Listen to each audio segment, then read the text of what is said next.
Vic Soto nagsalita na rin sa intriga ng Itbulaga kung sino at sa totoo umanong kalaban nito.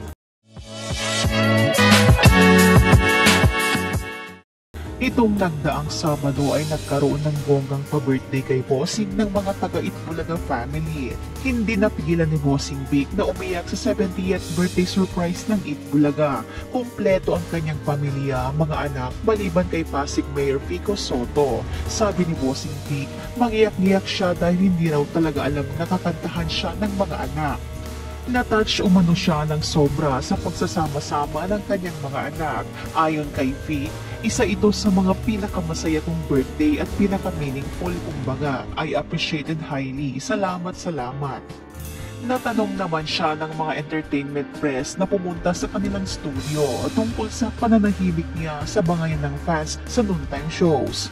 Alam mo, hindi kasi ako mas-social media Mga naririnig-rinig ko lang pero part of the game yan. Kasama sa buhay yun Iyong nagpapasaya ng araw-araw natin Mga manonood, mga nagpupuntrahan. Kasama sa ano yon? Kasama sa hanap buhay yon.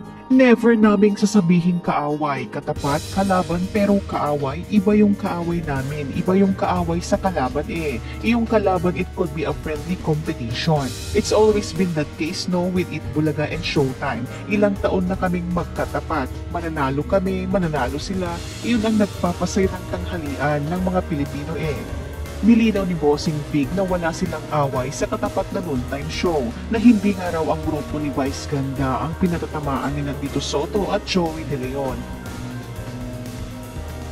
Iba raw talaga ang tinutukoy ni Tito Sen, Tito Joey na naninira sa Itbulaga. At tanggap din daw ni Bossing Vic na may mga pagkakataon na panalo sila sa ratings at may mga pagkakataon naman na panalo ang katapat nila. Basta wala raw silang away sa mga taga-It's Showtime. Ang mga naninira nga raw sa kanila ay iba na mga basher pero may panlaban daw siya sa mga troll. Ang panlaban ko sa mga troll is scroll. Pag nadaanan ko yung pinopost nila, nag-i-scroll ako. So hindi nga basta-basta papatulan ni Bossing Vic ang mga basher nila. Thankful daw si Bossing Vic dahil hanggang ngayon daw ay maganda pa rin ang kanyang karir at ang katayuan ng Itbulaga. Nagpapasalamat din si Bossing Vic na patuloy pa rin sinusuportahan ng viewers ang kanilang noontime show.